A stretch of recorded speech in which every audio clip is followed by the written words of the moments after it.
But who did actually beat you in 1v1, Kyle? Mbappé? Neymar? Jack? Me, when I was at Aston Villa, that's why Pep signed me.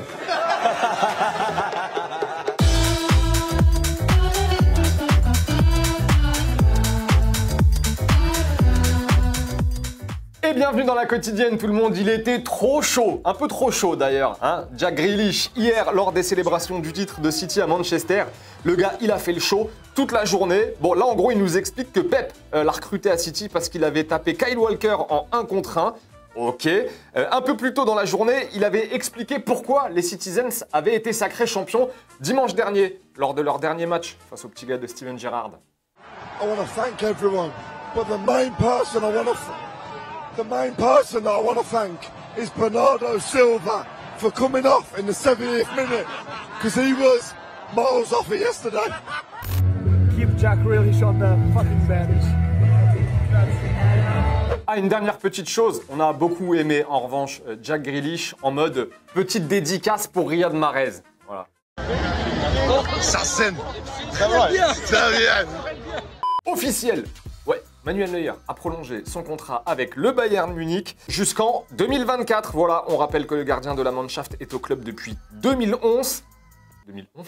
2011 Annonce de la prolongation de Manuel Neuer hier par le Bayern, 10 sur 10.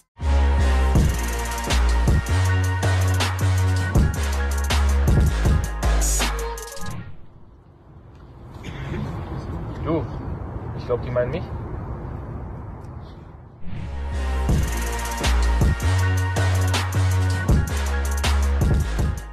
Bonne nouvelle, à présent, Patrick Vieira ne sera pas poursuivi. C'est cool, après avoir balayé un supporter qui avait envahi le terrain lors du dernier match de Crystal Palace face à Everton. C'est même une excellente nouvelle parce qu'il avait bien abusé, hein, ce surdoué de fans d'Everton. Les supporters de Crystal Palace, en revanche, trop forts. Ils ont sorti un nouveau chant du coup pour rendre hommage à Patrick Vieira.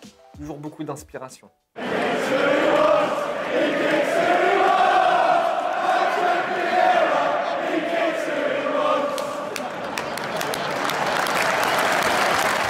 Allez, football vrai, le ballon comme tous les jours, comme chaque jour dans la quotidienne. Nous sommes au Brésil, Atlético face à Havaï.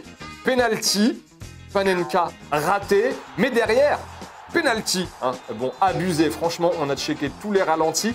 C'est un peu cadeau ça quand même. Bref, sur la deuxième tentative, le gars fait moins le malin et ça passe cette fois-ci.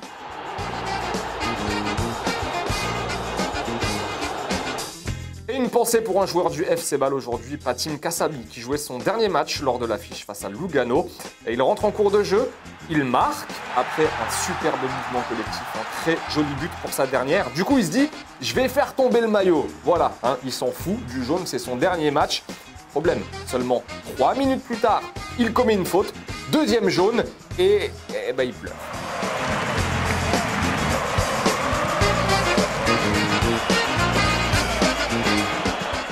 À la rubrique Mercato, tenez, ça commence à s'agiter, même si ça s'agite depuis un moment autour de Jules Koundé. Après la rumeur Barça qui a refait surface ces derniers jours, le Télégraphe nous annonce aujourd'hui que l'international français n'a jamais été aussi proche de Chelsea. Voilà, il pourrait combler ainsi le départ de Christensen et le possible départ d'Azpilicueta. Petite question du jour par rapport à Jules Koundé, hein, qui a une marge de progression comme ça, clairement. Ce serait quoi son club idéal pour vous aujourd'hui à Jules Koundé? Dans quel club le Sévillan pourrait franchir un nouveau cap et s'épanouir?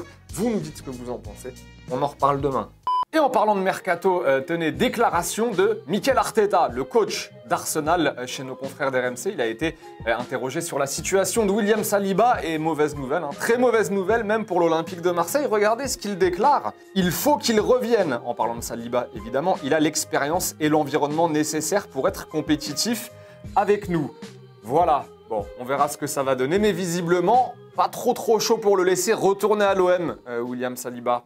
Et on vous en a beaucoup parlé hier, tout le monde en parle depuis une semaine, hein, la prolongation de Kylian Mbappé au Paris Saint-Germain. Benzema tenait, lui, à parler à la Movistar en Espagne, à l'approche de la finale de la Ligue des Champions, qui, on le rappelle, aura lieu samedi soir sur TF1, Liverpool-Real Madrid.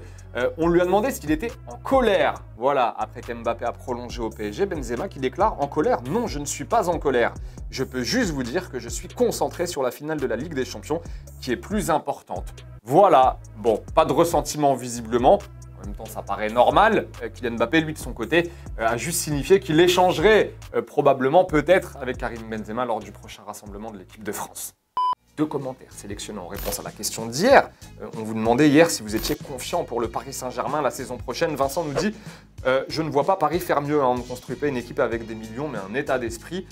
Justement, l'idée, c'est que ça va changer au Paris Saint-Germain. On verra, c'est mon avis. Eric nous dit le PSG est capable de tout, du meilleur comme du pire. Mais je pense que le meilleur reste malgré tout à venir. Voilà, t'es confiant, surtout par rapport au fait qu'Mbappé reste à Paris. On verra tout ça la saison prochaine. Allez, c'est la fin de la quotidienne. Les potos, on se quitte en images et en musique. On se retrouve demain pour un nouvel épisode. Ciao!